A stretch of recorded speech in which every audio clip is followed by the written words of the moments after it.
Asambleísta por la Gracias, provincia de presidente. Imbabura, Silvia Salgado. Un saludo a usted y a todos los colegas asambleístas y también a quienes han participado a nombre de las organizaciones, especialmente de la Unión Nacional de Trabajadoras Remuneradas del Hogar, al Sindicato Nacional Único de Trabajadoras Remuneradas, de todas las instituciones que vienen haciendo vigilancia de los derechos de este sector importante.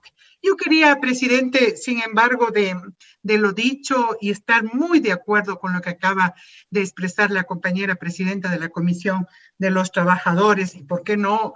Obviamente también anticipar mi voto a favor de esta resolución, simplemente hacer algunas puntualizaciones para que quede en el debate mismo de esta resolución y en el debate público la responsabilidad que tenemos como Estado y como sociedad frente a un sector que está marcado su actividad, su trabajo en medio de relaciones patriarcales machistas. Tenemos que reconocer, o sea, y decir cómo realiza la actividad del trabajo remunerado en el hogar.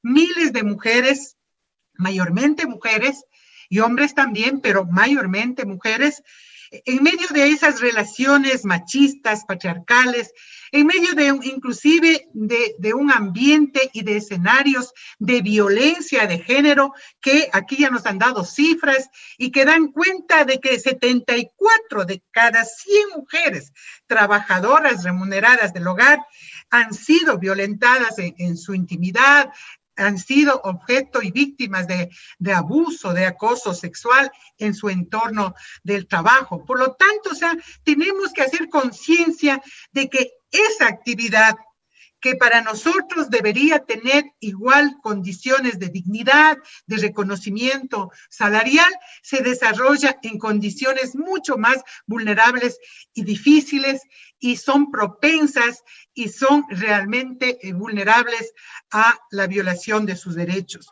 Y no se diga cuando precisamente de este gran número de mujeres trabajadoras que pertenecen especialmente a sectores étnicos indígenas, afrodescendientes, son víctimas de discriminación racial.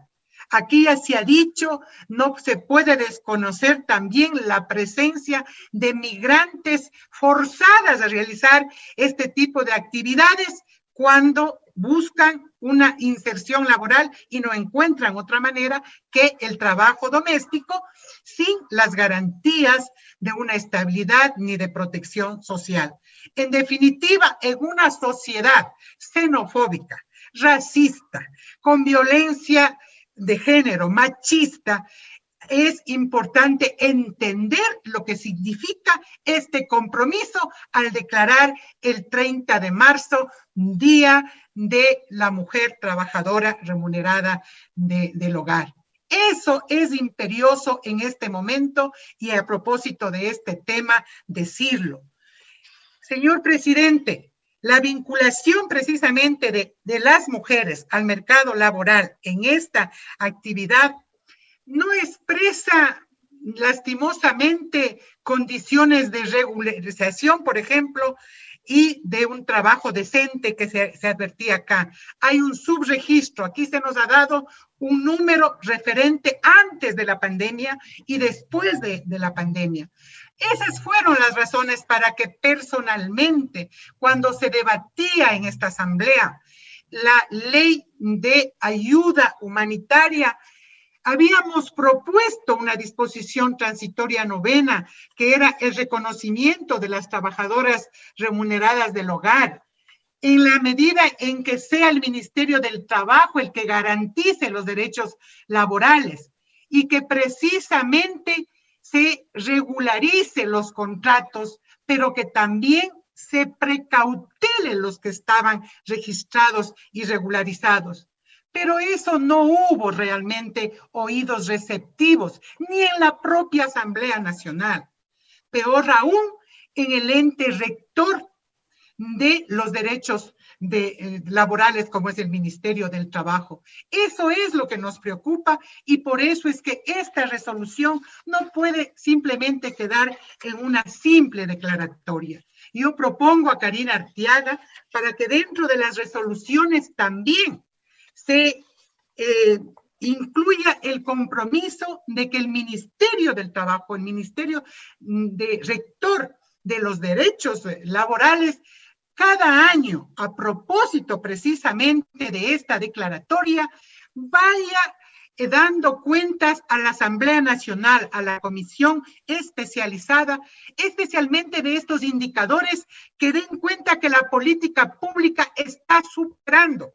Primero, ¿no es cierto?, esta discriminación, la violencia en el ámbito laboral, la regularización en cuanto tiene que garantizarse la seguridad social, la regularización con los contratos de trabajo. Esto sería una acción efectiva que nos permita definitivamente no quedarnos en una declaratoria, sino en una especie de acciones afirmativas, garantizar que los derechos realmente laborales se cumplan y no precisamente una declaratoria que de pronto sí podría convertirse en algo simbólico, pero que en la práctica no hay un ejercicio pleno de los derechos. Este es el asunto muy puntual que yo estoy planteando a efectos, o sea, de superar lo que en un momento dado tuvimos la oportunidad como Asamblea Nacional y no lo hicimos cuando se trataba de aprobar la ley de ayuda humanitaria. Por eso, presidente, permítame decirlo con toda frontalidad. A mí sí me causa extrañeza, por ejemplo, que en esta asamblea se proponga cambios del orden del día para observar a lo mejor que en el sector público se cumpla la ley cuando se trata de derechos laborales de cualquier ciudadano, independientemente de que sea candidato a la presidencia de la República.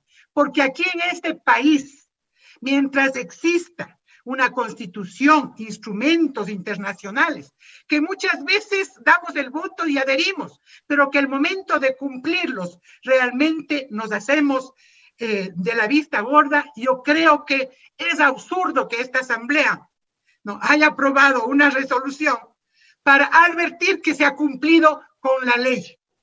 Porque si es que nosotros no propendemos a tener una sociedad que garantice derechos en condiciones de igualdad a todos los ciudadanos, estaremos haciendo y quedando simplemente en lo que hoy, lastimosamente, faltando 41 días para que se acabe este periodo, sea asombro el que se cumpla con la ley y sea utilizado como campaña sucia de desprestigio a un candidato.